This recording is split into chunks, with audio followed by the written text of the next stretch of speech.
Welcome to the Consulting Specifying Engineer webcast, Critical Power, Hospital Electrical Systems, sponsored by ASCO. I'm your moderator, Jack Smith, with the Consulting Specifying Engineer, Pure Power, and CFE Media. Here's a list of the learning objectives for today's webcast. We'll cover these in today's presentation. Now let's meet today's presenters, Dana Jensen and Robert Jones, Jr. Dana Jensen has more than 15 years of experience at CCRD, a WSP Parsons Brinkerhoff company in Dallas, where she became associate principal in 2012. Most of her work consists of designing electrical distribution for hospitals, and she also designs electrical systems for medical office buildings, data centers, and retail facilities.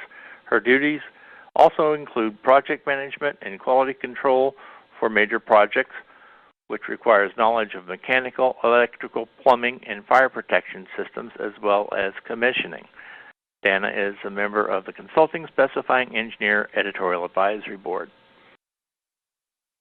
Robert Jones, Jr. is a senior project engineer at JBA Consulting Engineers with more than 12 years of design experience. He has experience in various market sectors, including hospitality, commercial, medical, and government projects. He is involved in project design from schematic preparation through construction administration. Rob is a LEED certified and specializes in technical and complex designs, including but not limited to low and medium voltage distribution systems, emergency and standby power systems, renewable energy design and implementation, circuit analysis calculations, and equipment spacing planning. Thank you, Dana and Rob, for joining us today. And Dana, you're up first, so the floor is all yours. Well, thank you, Jack. As he said, today we're going to discuss the intricacies of designing electrical hospital systems. First, we're going to cover the following topics. We're going to start with the applicable codes and standards. We'll review the definitions of healthcare facility types and where these codes are applicable. We will discuss the specific wiring requirements, as well as the various patient care space requirements. Then we'll review the essential electrical system requirements. We will touch on transfer switches, and we'll discuss how these systems differ for hospitals versus other types of buildings. And we will leave you with a few case studies and some generator sizing tips. So hospital electrical systems are definitely complex and subject to a plethora of codes and standards. So we'll start with just the NFPA codes. First, you have NFPA 70, and within this code, there are several applicable articles dealing with healthcare facility design. Those include Article 517, which is really the meat of the requirements for healthcare facilities, but the engineer must also be familiar with the Chapter 700 articles, including 700, 701, 702, and sometimes even 708. Then you have NFPA 99, which is the Healthcare Facilities Code, and it focuses on all systems in healthcare design, including medical gas installations, HVAC requirements, and so on. Chapter 6 of this code is specific to electrical systems, which is what we will focus on today. And then you have NFPA 110, which is the standard for emergency and standby power systems. This code focuses at the source equipment and provides specific design, installation, and testing requirements of the main emergency power supply system. Once you digest the NFPA code requirements, there are additional standards that you must follow, including those adopted by state and local health departments. First off, you will have the FGI, or the Facilities Guideline Institute for Hospitals and Outpatient Facilities. While this is called a guideline, many jurisdictions consider this to be the enforceable code. However, there are several state-specific codes, such as California, Florida, Michigan, Texas, just to name a few. The FGI guidelines, or state-specific codes, depending on where you're at, include many of the same or similar requirements as NFPA 70 and 99. However, they are also much more specific on the code requirements within each department of a hospital. The guideline is specifically divided up into departments you would expect to find within a hospital, such as surgical suites, patient rooms, emergency departments, imaging suites, and so on. And each one has their own abundance of requirements, such as the quantity of receptacles, light switching requirements, nurse call requirements, the list goes on. And then there are a few other standards out there that weren't mentioned, such as the ASCO handbook. This one includes numerous diagrams on distribution systems and tips for electrical safety, power quality, maintenance testing. This handbook mainly is just a handbook to be referenced by the designer for a more reliable system. I have not run into a jurisdiction yet that views this as code. Just be aware that it's out there. And once you think you have it all figured out, there are also operational standards that, depending on your hospital license, they must adhere to. These aren't construction codes, but you will hear facility directors speak of additional standards or requirements such as the Joint Commission or the Centers for Medicare and Medicaid Services that you must be aware of. So it can become a bit overwhelming when you realize how many codes and standards there are. And of course, they're all updated on a regular basis. However, it is the job of the electrical engineer to know these codes and how to apply them. As you would expect, with each of these applicable codes and standards, there are definitions within them. Both NFPA 70 and 99 define a healthcare facility as buildings or portions of buildings that include but are not limited to hospitals, nursing homes, limited care facilities, clinics, medical and dental offices, ambulatory care centers, and psychiatric hospitals. The other important definition to understand is healthcare occupancies. NFPA 101 defines this as an occupancy used to provide medical or other treatment or care simultaneously to 4 or more patients on an inpatient basis where such patients are most likely or mostly incapable of self-preservation, basically due to age, physical, or mental disability. So the term healthcare occupancy should not be confused with the term healthcare facility and how these codes are applicable. All healthcare occupancies are considered healthcare facilities. However, not all healthcare facilities are considered healthcare occupancies. For instance, a medical office building can be a medical facility, but under NFPA 101, it would typically be a business occupancy and not required to follow NFPA 99 or Chapter 517 of NFPA 70 for hospitals. The NEC and NFPA do not designate the type of facilities or level of care provided. The governing body of the facility determines that type of service. But once you are deemed a healthcare occupancy, you can be further classified as things like a nursing home or a hospital, which have their own regulations. For today, the hospital requirements that we plan to focus on are in Chapter 517 of NEC. And it defines a hospital as a building or a portion thereof used on a 24-hour basis for the medical, psychiatric, OB, or surgical care of 4 or more inpatients. So now that we've overloaded you with code information, Rob is going to go into some of the unique and specific electrical systems required in a hospital. Thank you, Dana. Now let's take a look at some of the wiring method requirements in NEC 517 for healthcare facilities. NEC 517 Part 2 covers all of the special wiring and protection requirements in a patient care space. Some of the non-patient care spaces that are not covered by this section include business offices, corridors, waiting rooms, and similar areas in clinics, medical and dental offices, and outpatient facilities. These spaces would fall under NEC Chapters 1 through 4. Article 517 contains stricter wiring method requirements for patient care areas and not only ensures adequate and reliable power is available to treat a patient, but also help prevent shocks.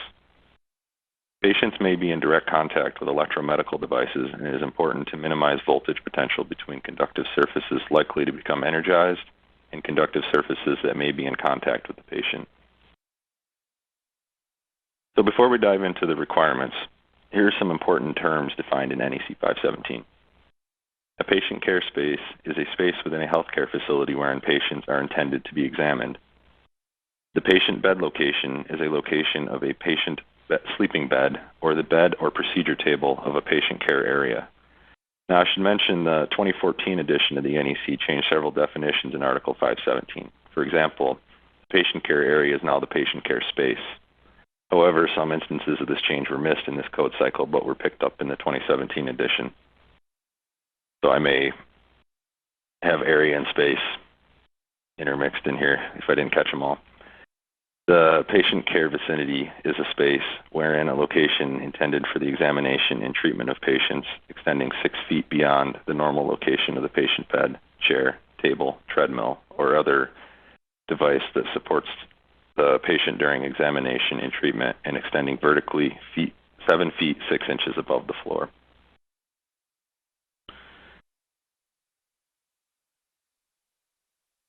The patient care space is defined by 4 varying degrees of possible injury to the patient or caregiver as a result of an electrical system failure. A basic care space is a space in which failure of equipment or a system is not likely to cause injury to the patients or caregivers, but may cause patient discomfort. Some examples of basic care spaces are examination or treatment rooms in clinics and medical or dental offices. A general care space is a space in which failure of equipment or a system is likely to cause minor injury to patients or caregivers. Patient bedrooms, exam rooms, and treatment rooms where a patient may come in contact with electromedical devices are all examples of a general care space. Electromedical devices are medical equipment used for diagnostic or therapeutic treatment, such as imaging equipment, ultrasound monitoring equipment, or electrocardiogram. A critical care space is a space in which failure of the equipment or system is likely to cause major injury or even death to patients or caregivers. Critical care spaces may include intensive care units, angiography labs, cath labs, delivery rooms, and operating rooms where patients are intended to be subjected to invasive procedures and connected to line-operated electromedical devices. And lastly, a support space is a space in which failure of equipment or a system is not likely to have physical impact on patients or caregivers. These spaces may be anesthesia workrooms, sterile supply labs, waiting rooms, etc. All wiring in patient care spaces that serve receptacles and fixed electrical equipment must have 2 ground paths. The first required pathway is via the metallic raceway system or a cable having a metallic armor or sheath. The raceway system or cable must be suitable as an equipment grounding conductor in accordance with NEC 250.118. The second required path is with an insulated equipment grounding conductor. The insulated equipment grounding conductor must be connected to the grounding terminal of all receptacles, metal boxes, enclosures containing receptacles, and all non-current carrying conductive surfaces of fixed equipment likely to become energized.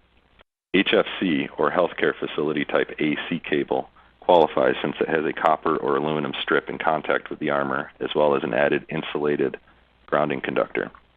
Also, as shown on the right, HFC type MC cable also qualifies. This cable has the standard insulated copper equipment grounding conductor, but in addition, there is an uninsulated aluminum conductor in continuous contact with the outer sheath. The equipment grounding conductors are sized per NEC 250.122. There's normally 2 or more circuits that may serve a patient care vicinity. The panel boards that provide circuits to the same individual patient care vicinity must be bonded together with an insulated continuous copper conductor. The code says that the minimum conductor rating is number 10 AUG.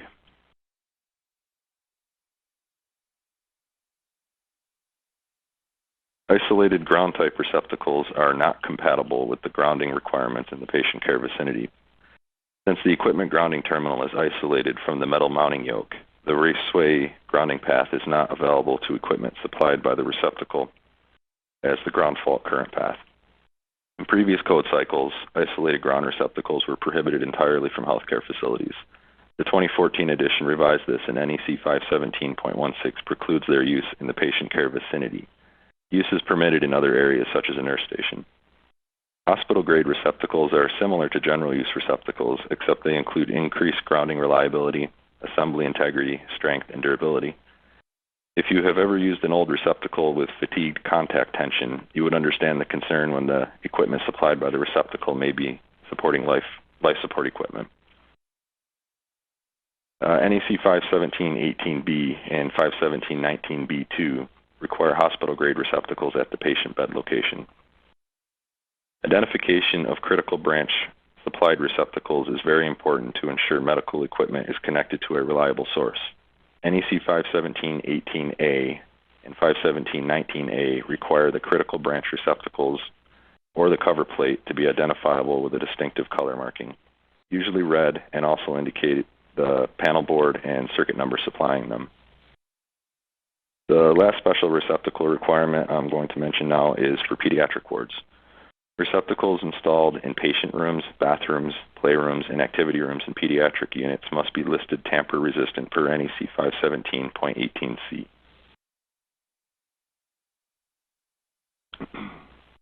I want to quickly mention two distribution branches of the essential electrical system, the life safety branch and the critical branch. The life safety branch, similar to emergency systems under NEC 700, is for safe evacuation of the building in an emergency. The critical branch supports lighting and equipment for effective hospital operation. Dana will cover these in more detail shortly. NEC 517.30C1 requires the wiring for the life safety branch and critical branch to be kept entirely independent of all other wiring and equipment, including from each other. That means separate raceway systems, including conduit supports, boxes, etc. Mechanical protection from damage of essential electrical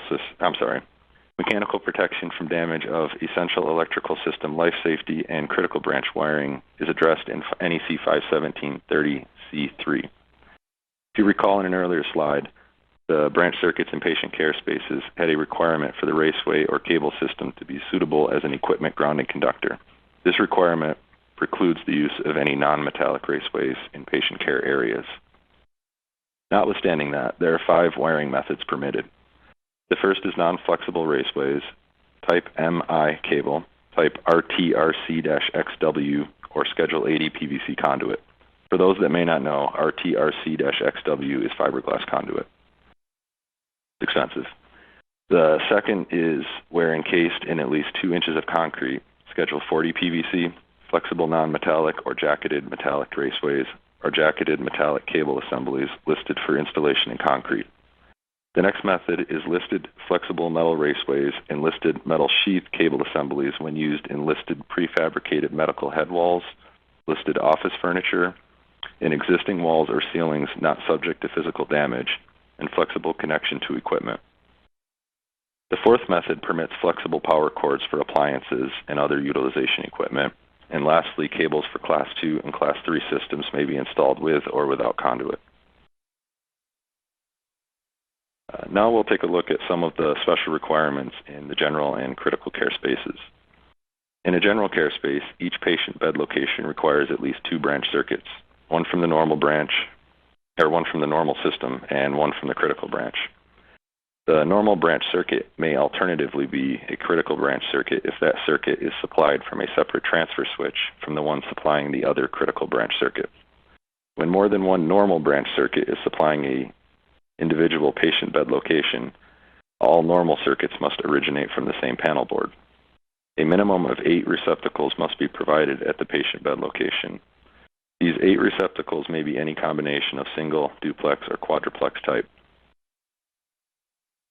The branch circuit minimum quantity and source requirements in a critical care space is the same as a general care space. The quantity of required receptacles is stepped up to 14 receptacles. In addition, at least one of the critical branch receptacles must be on a critical branch circuit dedicated to the individual patient bed location. An operating room is a critical care space with additional requirements on top of other critical care spaces. There must be at least 36 receptacles in any combination of single, duplex, or quadruplex type. At least 12 of the 36 receptacles must be connected to either the normal branch circuits or critical branch circuits supplied from a separate ATS than the one supplying the remaining receptacles that are connected to the main critical branch circuits in the operating room. Another consideration is whether the operating room is going to be a wet procedure location. A wet procedure location is the area in a patient care space where a procedure is performed that is normally subject to wet conditions while patients are present, including standing fluids on the floor or drenching of the work area, where either such condition is intimate to the patient or staff. These locations may include areas such as hydrotherapy or dialysis labs and are generally at the discretion of the hospital governing body. Many hospital governing bodies consider an operating room to be a wet procedure location. NEC 517.20A requires additional special protection from electric shock in wet procedure patient care spaces. The first option is to install a power distribution system that limits the ground fault currents without interrupting the supply. An isolated power system will provide this type of protection. The second option is a system that interrupts the supply if the ground fault current exceeds 6 milliamps. This could be GFCI protection. In an operating room where invasive procedures occur, interruption of the power supply could have devastating consequences. Normally, an isolated power system is installed in these spaces. An isolated power system is an ungrounded distribution system with a monitor to alarm when leakage current from a ground fault occurs. The circuits remain energized during a line-to-ground fault, but also keep the patient from experiencing electric shock from the leakage current. NEC 517.160 contains provisions for isolated power system installations. The isolation transformer may only serve one operating room. There are a couple of exceptions for induction rooms that may serve more than one OR, and also equipment operating at higher voltages, above 150 volts. The circuit breaker serving the isolated branch circuits must disconnect all conductors simultaneously. This is an ungrounded system, so both conductors serving a single pole circuit must be opened. The conductors are also not permitted to be installed in a raceway system that contains conductors from other systems. In a typical single pole application, one conductor must be identified with orange and at least one distinctive colored strip other than white, green, or gray along the entire length. The other conductor must be identified with brown with the same requirements for the stripe. Lastly, the isolation monitor measures and displays the total hazard current along with alarm display lights. Now I'll hand it back to Donna to talk about the essential electrical system. Well, thank you, Rob. So as you said, we are going to now focus a little further upstream in the electrical design with the source equipment and the main distribution equipment. This equipment is all lumped together and called the Essential Electrical System, or the EES.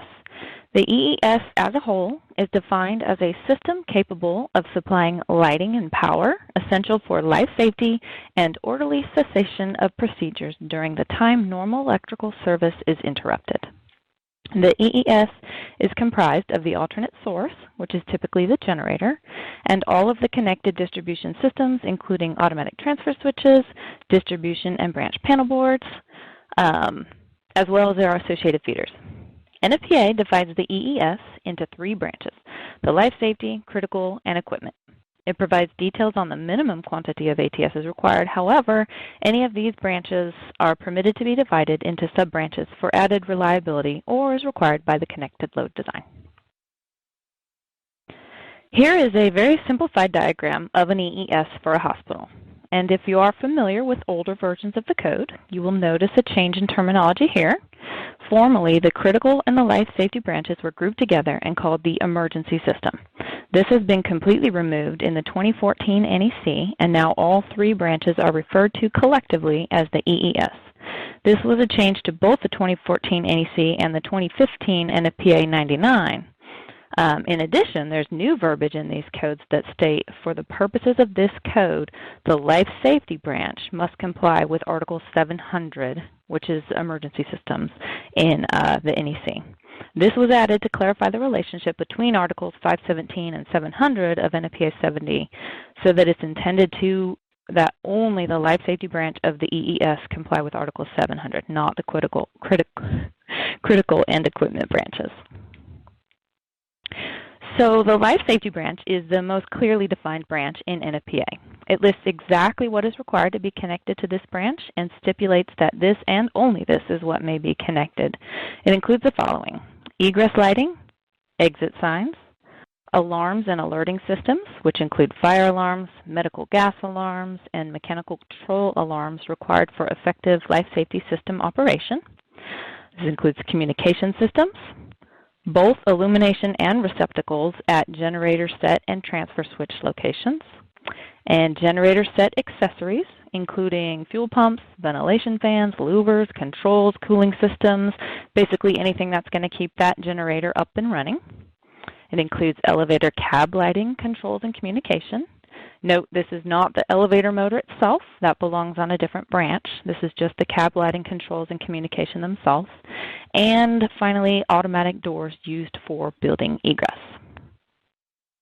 The critical branch also lists items that are required to be on this branch. However, the code leaves this one a little more open to put items other than those that are just called out in the code, as long as they're required for effective hospital operation and not already listed as being required on a different branch. These items include all of the following: task illumination, receptacles, and fixed equipment in critical care areas, isolated power systems, so the systems that Rob was just talking about, illumination, receptacles, and fixed equipment in patient care areas, including the list you see here. I'm not going to read that to you. But then, of course, and if that was not enough, it then gives you that coverall of additional illumination and receptacles needed for effective hospital operation. So as I mentioned, this allows you to include other things that aren't necessarily listed here as new departments continue to emerge in hospitals or whatever. This doesn't preclude you from putting, imaging departments on emergency power because you have that caveat there. The equipment branch is the third branch, but this one is actually listed in two sections of the NEC. It's in Article 517.34, both Parts A and Parts B. Part A requires automatic connection, and Part B lists items that are permitted to actually be manually connected.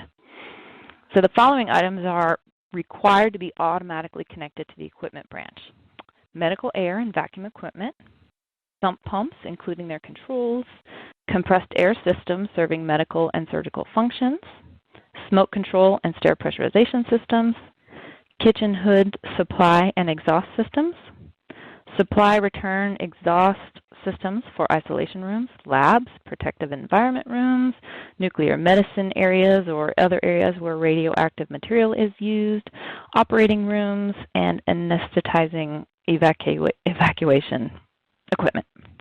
And brand new for the 2014 NEC, it now also requires AC systems for data and telephone equipment rooms and closets.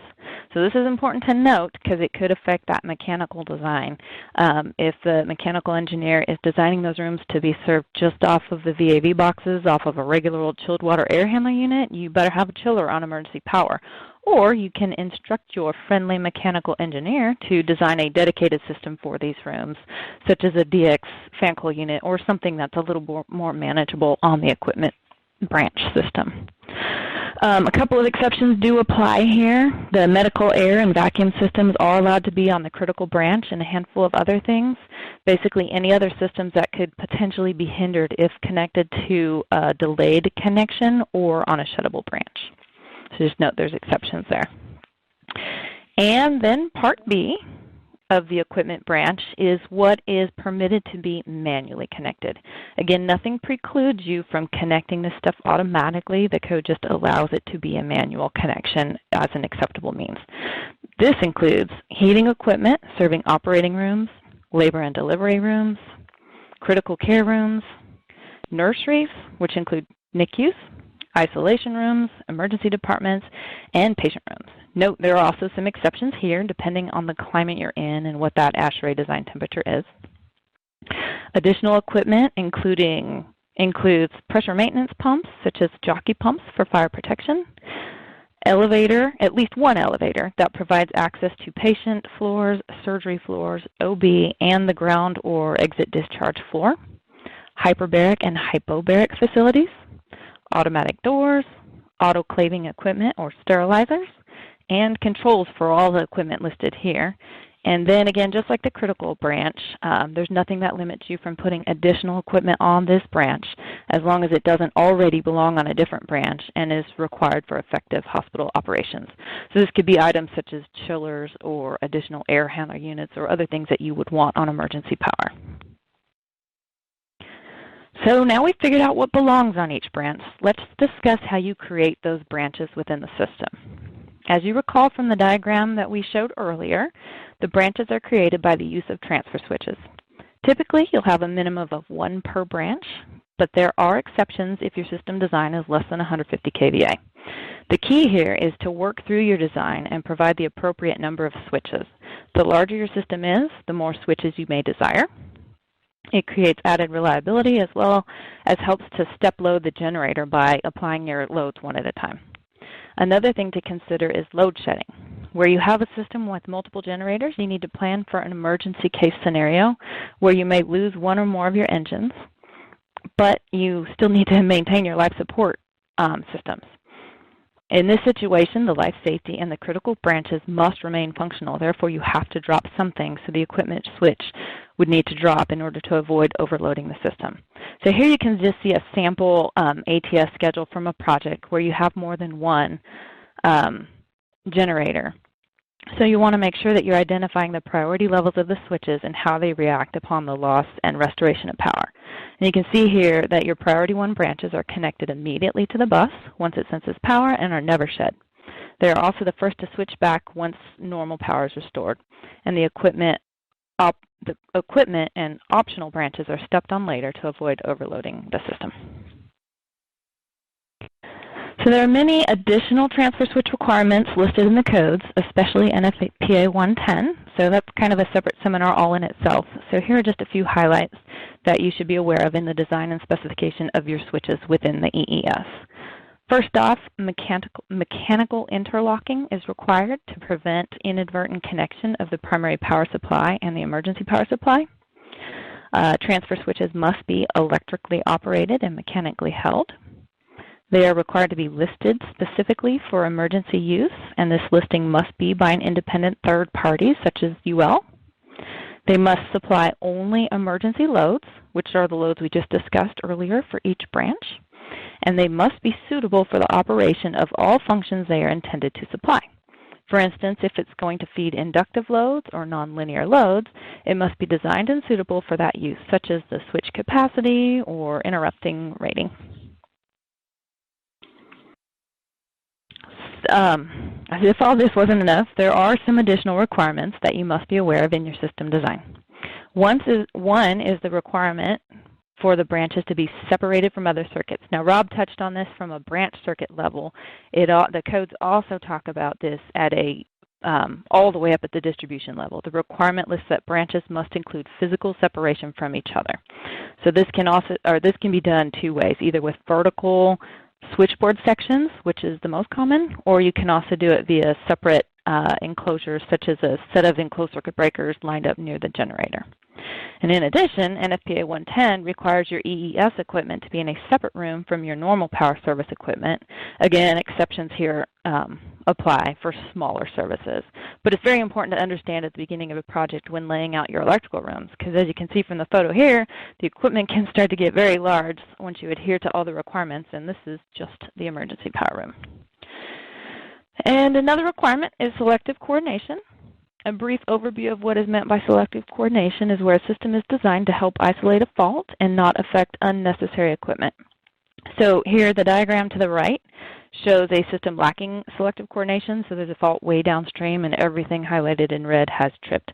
So the system on the left is a system that has been properly coordinated and isolates the fault as close to the condition as possible, leaving the rest of the system up and running. Now, something that was added in 2014 version of NFPA 70, Chapter 517, now limits selective coordination requirements for a fault duration of 0.1 seconds and beyond. This differs from the requirements of Article 700, which requires full selective coordination, which is typically interpreted to mean 0.01 seconds and beyond. NFPA 99 relaxed this requirement in the 2012 version, and now we got caught up with it in NEC in 2014. But this is real good news for the healthcare world because it allows the engineer to really consider the other factors, such as arc flash hazards, equipment damage, risk of fires, or extended outage concerns, which are harder to accommodate when designing to meet Article 700. So now back over to you, Rob. Thanks, Dana. So the essential electrical system for hospitals in a way loosely parallels the emergency and legally required standby systems used in other buildings. NEC 517.26 indicates that the life safety branch of the essential electrical system shall meet the requirements of Article 700, except as amended by Article 517.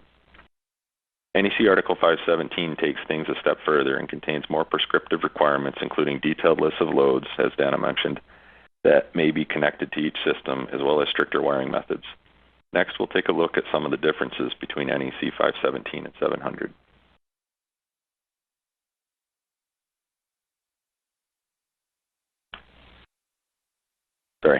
Here we see a list of acceptable sources of power for a hospital. In a hospital, there must be two sources of power for the essential electrical system. The normal supply is typically the utility, but could also be an on-site generating plant. The alternate source may be either a generator or a battery system. The source must be located on-site. If the normal supply is an on-site generating plant, then the alternate source may be an external utility service. You'd have to check with the hospital governing body or the local AHJ to confirm that, though. Emergency systems and other building types have a few more options. Again, the normal supply may be the local utility. The alternate supply may be a generator, a battery system, a UPS, a fuel cell system, or unit equipment, such as battery packs and lights. Where approved by the local HJ, a second utility service that is completely separate from the normal supply may be permitted. Another difference is how the generator rating is determined. NEC 700 and 701 require the generator to have enough capacity to run all of the connected loads at the same time.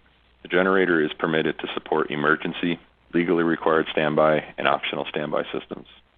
If the system design includes selective load pickup and shedding to ensure the emergency and legally required loads are fully supported, capacity reserved for the optional standby system may be demanded. NEC 517 permits practical sizing of the generator capacity using prudent demand factors and historical data, in addition to the connected loads and Article 220 calculations.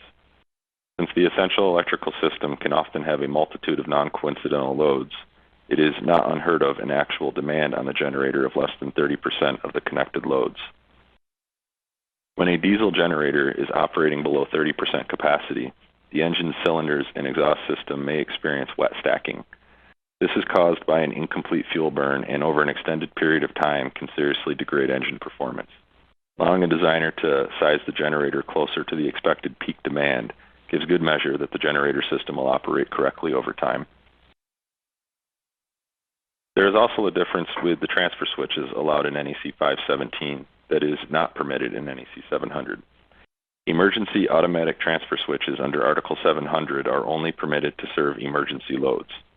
Article 517 allows the designer to combine up to all three branches of the essential electrical system under one automatic transfer switch if the maximum demand does not exceed 150 kVA. Here we show three example single-line diagrams, just to give you an idea. The two on the left represent possible configurations allowed for a hospital installation. The one on the right represents an installation in a non-healthcare type building. Note that when branches of the essential electrical system are combined under one ATS, the downstream distribution is still segregated into separate systems following the wiring requirements in Article 517. Both Article 517 and 700 require selective coordination. I think Dana just talked about this, but NEC 700 emergency system selective coordination requirements do not permit any period cutoff. 517.30G permits faults to occur up to 0.1 seconds. Selective coordination then applies for faults that extend beyond 0.1 seconds. In addition to selective coordination of overcurrent devices, 517.17C requires selective coordination of ground fault protection devices. When a hospital or building that contains critical care spaces or life support equipment includes ground fault protection per NEC 230.95 or 215.10, a second step of GFP is required to each downstream load. The final difference I'll mention is with multi-wire branch circuits. Article 700.19 prohibits multi-wire branch circuits from serving emergency lighting and power circuits. Article 517 contains requirements that do not allow the use of multi-wire branch circuits in general care and critical care spaces. This applies to all branch circuit wiring regardless of system, including normal power. The rationale is that disconnecting means for multi-wire branch circuits are required to simultaneously disconnect all ungrounded conductors. This could present a hazardous situation where lights or receptacles at a patient bed location are interrupted unintentionally. Okay, there we go. Here we're looking at an actual project I was involved in recently. The project involves expansion of a 130-bed acute care facility, adding 5 operating rooms and an additional 15 beds for prep and recovery. The existing facility utility service is 4,000 amps at 120/208 volts. The service transformer is rated 750 kVA, and the current peak demand in the summer months is 394 kVA based on utility bills. The original designers of the existing building included a 750 kW generator. The connected load calculations indicate 933 kVA. When we were brought on board for the expansion, the owner and contractor expressed a concern that the original design had a very tightly loaded generator and asked if they needed to replace or add a new one, or add a second one for the expansion. In addition to recent utility bills, we obtained the monthly test report for the generator, which indicated a peak demand of 285 kVA at 0.9 power factor. Fluctuations in demand are expected, but this was the highest demand captured in the reports. Since generators that support a hospital do not need to be sized based on the connected loads operating simultaneously, the historical demanded values can be taken into consideration. The generator is actually oversized. We anticipate the expanded area to contribute an additional 120 kVA at 0.9 power factor. The expected demand on the generator after the expansion is about 400 kVA at 0.9 power factor. This is closer to 50% of the available capacity. So the generator is still much larger than it needed to be, but with the additional expected demand, the probability of wet stacking is reduced. Now, Dana will give an overview of design load versus actual load. Yeah, as you can see from Rob's example, what the code required those original engineers to calculate on paper can be drastically different from what the facility actually runs in real life. So I've started an internal database where we try to get our engineers to complete at the end of the project the information on the total connected design load. Then we challenge them to obtain reports back from the facility at least 12 months after the facility has been operating to obtain that real data from the utility company on what their peak demand was over that past 12-month period. So this table you see here is just a sampling from that database, but as you can see, the values can vary greatly, ranging anywhere from only 22% to 55% of the originally anticipated load. So it falls right in that range of the project that Rob was talking about at 34%. So having this data is crucial if you want to use those exceptions that Rob talked about in Article 517.30D when sizing your generators. So that's where you're permitted to use the actual demand likely to be produced on the system as opposed to the connected load demand. So this method of calculation facilitates practical sizing of generators in healthcare facilities to help eliminate operational problems associated with lightly loaded generators. So some basic tips on generator sizing is to collect real data from past facilities after at least 12 months of operation. Disregard some of those optional loads that you have connected to the system, such as chillers, when you're calculating that generator size, and you can do that on the basis that this equipment will only be connected when load is available, because it is optional. You can provide multiple transfer switches that allow you to step load the system, thereby keeping the generator size at bay. And of course, don't forget, there's always that careful balance between oversizing a generator and the need for redundancy and reliability. When you have space, multiple smaller engines tend to provide more reliability or redundancy than a single larger one. And of course, a properly sized system saves the owner money, not only in upfront costs, but also on the need for rental of monthly load banks when it comes to testing those systems that they must do on a monthly basis. So that concludes our presentation today. We hope you've gained a good understanding of all of the multiple codes and where they apply. Note that you also need to pay attention to any local requirements. Make sure you pay attention to special wiring methods permitted in a hospital and observe those installations during construction. Make sure you connect everything to the correct branch of the EES, and be sure to avoid oversizing generators. So with that, we'll turn it back over to you, Jack.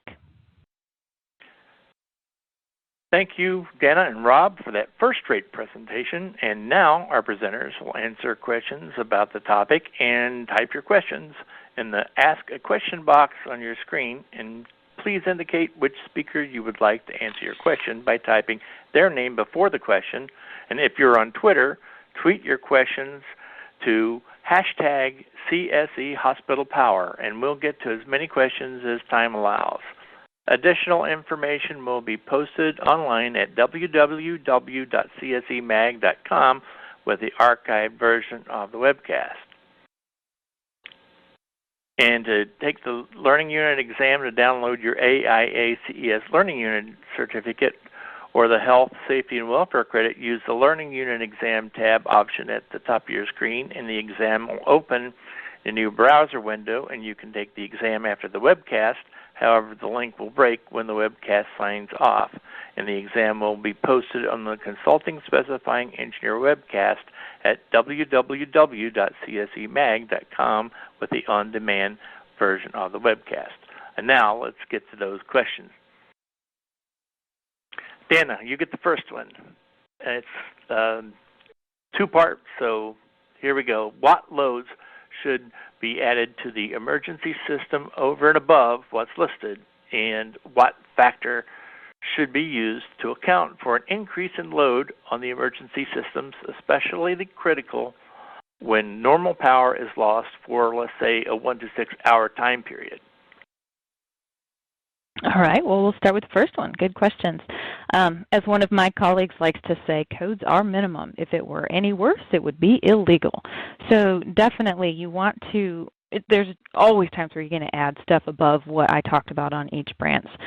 Nearly all hospitals these days are requesting cooling on emergency power, so that would include chillers, cooling towers, any of the associated pumps.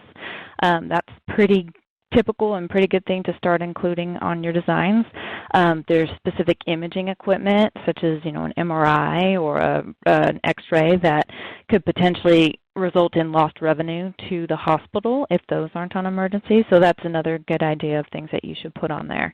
As far as the increased load to account for, it's really not that much. The bulk of what the end user has control over and changing that capacity is really just the plug loads. They're going to be moving some stuff from those white outlets to the red outlets.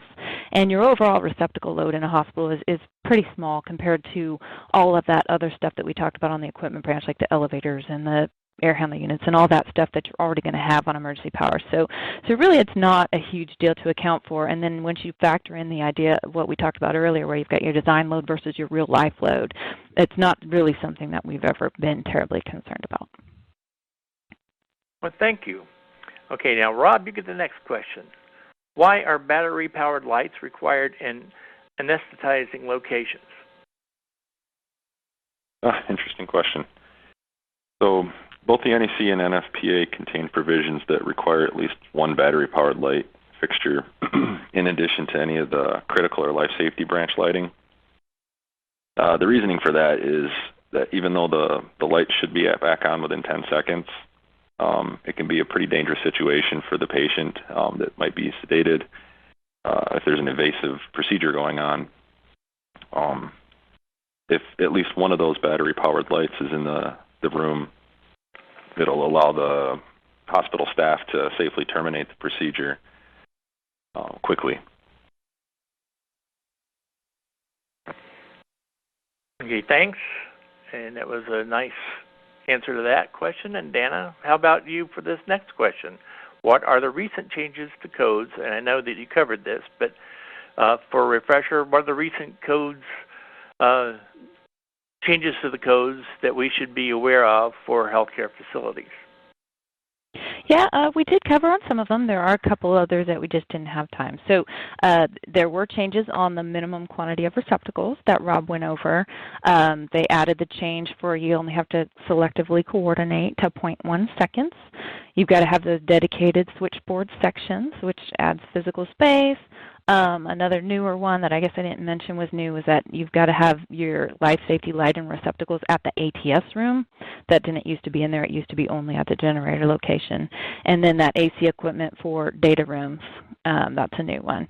But some other things that are in there that have changed. I don't know, those of you that are familiar with NFPA 99, in 2012 they completely revamped the whole thing and required a risk assessment and said you have to do this for all hospitals. Well, in 2015 they kind of changed it a little bit. They said if you're going to design to a level 1 system, then you don't have to do the risk assessment. And a level 1 system is basically everything that we talked about here, having those 3 branches of power and everything else.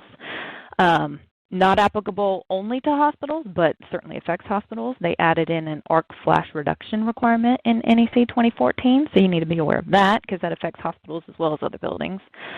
They put in a definition of wet procedure location. Rob kind of hit on that, but in NFPA now, ORs are defined as a wet location unless a risk assessment is performed. And then something else that's kind of cool is NFPA 99 actually now allows fuel cells to be an acceptable alternate source of power in addition to that generator. Now, of course, if you know much about fuel cells, there's a whole long way to go before it can replace anything like a generator. They're expensive and they don't provide nearly as much power. But that's in there. So there you go. Okay, it looks like we have time for one more question, and Rob, you get it.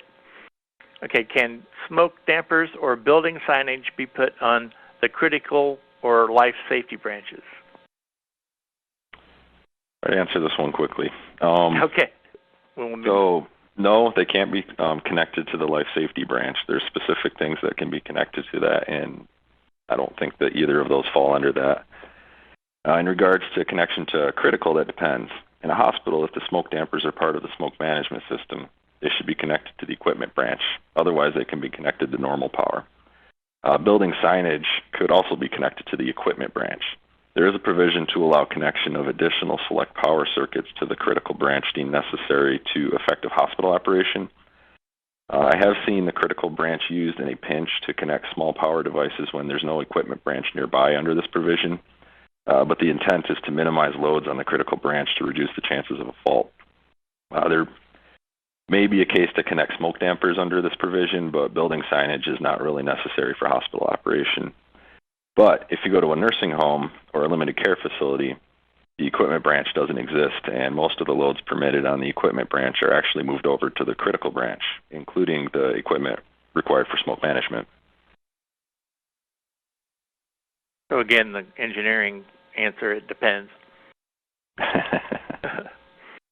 Okay, well, thank you both. I'd like to close by thanking our great speakers, Dana Jensen and Robert Jones Jr., for kindly sharing their time and their knowledge. And also like to extend a special thank you to our sponsors, ASCO, for supporting today's webcast.